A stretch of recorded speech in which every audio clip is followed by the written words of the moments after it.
আমি যে অনুচিত কথা কই মাসে কব কি এ ছোট ভাই বাল পাইকে গেছে গা, অল্প বয়সে পাকলে বাল দুঃখ থাকে চিরকাল। কারণ আমার তো সিনিয়র অনেক বড় ভাইরা আছে রাজনীতিবিদ বিভিন্ন দলের। এখন আমি যদি কথা বলি ওনারা বলবো যে ভাই কে গেছে। আসলে যে আমি দেশের নাগরিক, আমি যে ভোটার হয়েছি, আমি যে বড় হয়েছি, এগুলো তো ওনারও বোঝা উচিত। আমারও তো একটা মত আছে বা আমি একটা দল করতে পারি। কিন্তু সবচেয়ে বড় কথা হয়েছে, আপনি জানেন যে নতুন একটা সরকার যখন রাষ্ট্রে গঠন করা হয়, কমসে কম ওই সরকারের সহযোগিতা করার জন্য রাষ্ট্রের যতগুলো সংস্থা আছে, বিভিন্ন কোম্পানি বলেন, এনজিও বলেন, ব্যাংক বলেন, বিমা বলেন, এগুলো সব আগে আসতে হবে ওই রাষ্ট্র সরকারটা নতুন সরকারকে সহযোগিতা করার জন্য। কিন্তু আমরা দেখতেছি কি সেটার বিপরীত। বিপরীত বলতে আপনার মনে করেন 8টা বিভাগের 8টা ইউনিভার্সিটি আছে, সবগুলো একটা ধার্মিক দলের হাতে অন্তর্ভুক্ত।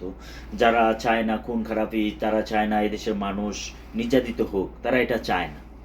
তারা চায় সৎ এবং আদর্শ মানুষ গড়ে তুলুক এই বিদ্যাপাঠ থেকে। আর সবচেয়ে বড় কথা হচ্ছে, একটা বিশ্ববিদ্যালয় কিন্তু বা একটা ইউনিভার্সিটিতে কিন্তু 64 জেলার মানুষ অনলাইনে অ্যাপ্লাই করে কিন্তু সেখানে চান্স পাওয়ার পরে পড়াশোনা করে। আর বেশিরভাগ কিন্তু আমাদের বাংলাদেশ অতটা হাই লেভেলের না। আমাদের বাংলাদেশে এখনও মধ্যবিত্ত ফ্যামিলি আছে, দিন আই না দিন খায় এমন ফ্যামিলি আছে, বা কৃষিকাজ করে। মধ্যবিত্ত বেশি ফ্যামিলি আমাদের বাংলাদেশে, মধ্যবিত্ত ফ্যামিলি বেশি। কিন্তু এই মধ্যবিত্ত ফ্যামিলিদের সবচেয়ে বড় জিনিস হচ্ছে কি জানেন, একটা সন্তান যখন একটা ভালো একটা শিক্ষা প্রতিষ্ঠানে পড়াশোনা করে, তারা যে চিন্তা করে বাবা মা যে আমার ছেলে যদি বাড়িতে থাকতো, ভাত খাইতো দুপুরে, একটা ডিম ভাজা দিতাম, বা ও 3 বেলা তো দুমুঠো ভাত খাইতো, সেই জন্য কিরে 2 মুঠো চাল উঠে আলাদা রাখে। তারপর যে যে মুরগির ডিমটা আমার বাবা থাকলে আজকে খাইতো, ওরকম ঢাকা ভার্সিটিতে পড়াশোনা করে, তখন কি করে ওই গ্রাম অঞ্চলের অত্যন্ত গ্রাম অঞ্চলের লোকগুলো, ওই ফ্যামিলিগুলো ওই ডিম, ওই 1 মুঠ চাল উঠিয়ে রাখা, যে ওই চালগুলো মাস শেষে বিক্রি করে সন্তানকে পড়াশোনা করার জন্য ঢাকা দেন। সন্তান যে ঢাকা কি করে সে তো সেটা জানে না। অনেক সন্তান আছে মাদকের সাথে জড়ায় যায়, অনেক সন্তান আছে আপনার বিভিন্ন অকর্মের সাথে জড়ায় যায়, আবার অনেকে আছে খুব কষ্ট করে পড়াশোনা করে, টিউশনি করে এমনি সেমনি।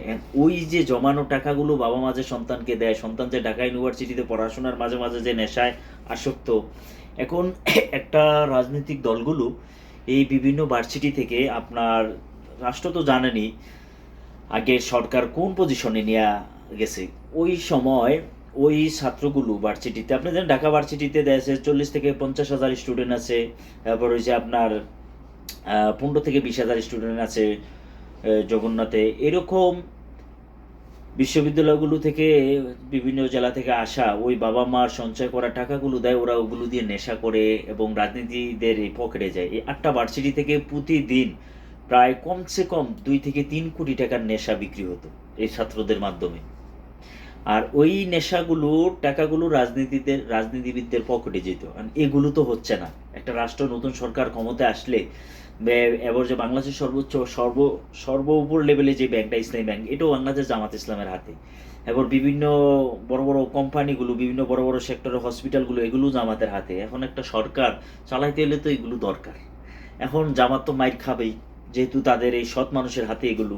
এখন যে ও সৎ না হইলেও তাদের কাছে এগুলো, আর ওরা তো এগুলো দিতে চাইতেছে না। এখন চাইতেছে যে ওদেরকে যদি উৎখাত না করে, যেমন দীর্ঘ 15 বছর আওয়ামী লীগ সরকার এগুলো নিজের হাত করে রাষ্ট্র পরিচালনা করছে, রাষ্ট্রের উন্নয়নমূলক কাজ করছে, এবং সে কিছু তো বাংলাদেশের খবর অনেক টাকাও পাচার করেছে। এখন নতুন সরকার আইছে, আর এগুলো যদি না পায় তাহলে রাষ্ট্রটা কিভাবে চলবো?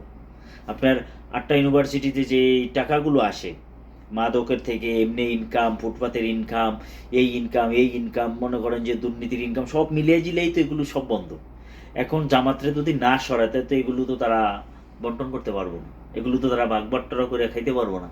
এখন এগুলো যদি আমি বলতে যাই তাহলে বলবো যে বড় ভাই ছোট ভাই পাইকা গেছে গা, ছোট ভাই অতিরিক্ত পাকনা কথা বলছেন। এখন বাংলাদেশে সব কিছুই এই বিরোধী দলের হাতে। আপনি দেখেন সরকারি দলে গো বিরোধিতা করব বিরোধী দল, আর সেখানে বিরোধী দল ক্ষমতা নাই, তার বিরোধিতা করে সরকারি দল।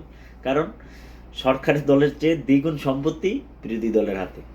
কারণ এগুলো দিয়ে আমি বলতে যাই কবে তো বালফাক না। বেগম খালেদা জিয়ার সাথে রাজনীতি করেছি, দূর মানে যখন অবস্থা খুবই করুণ, তখন নির্যাতন মামলা হামলায় শিকার হয়েছি আমরা, কথা হচ্ছেন। আর এখন আইরে মানুষ আর জনসংখ্যা এখন যা করে মারতেছে, এই যে ছাত্র শিবিরের উপর যে আক্রমণগুলো করতেছে, এটা কি ভালো? প্রত্যেকটা আওয়ামী লীগের ইনকামের জায়গায় বিএনপির নেতাকর্মীরা বৈশা রয়েছে, আর সেগুলো এখন বিএনপি নেতাকর্মী ভোগ করতেছে। এখন আওয়ামী লীগ বিএনপি এক হইয়া কথা বলছেন শিবিরে সরাইতেছে, আর শিবিরে সরাইতে পারলেই আওয়ামী লীগ কাম ব্যাক করবে। আর আওয়ামী লীগ কাম ব্যাক করলে যে এই যে লাইডান্ডিয়ান শিবিরে লাইডাইতেছে, এই লাইডান্ডা এরাই খাইব। তখন কি করব?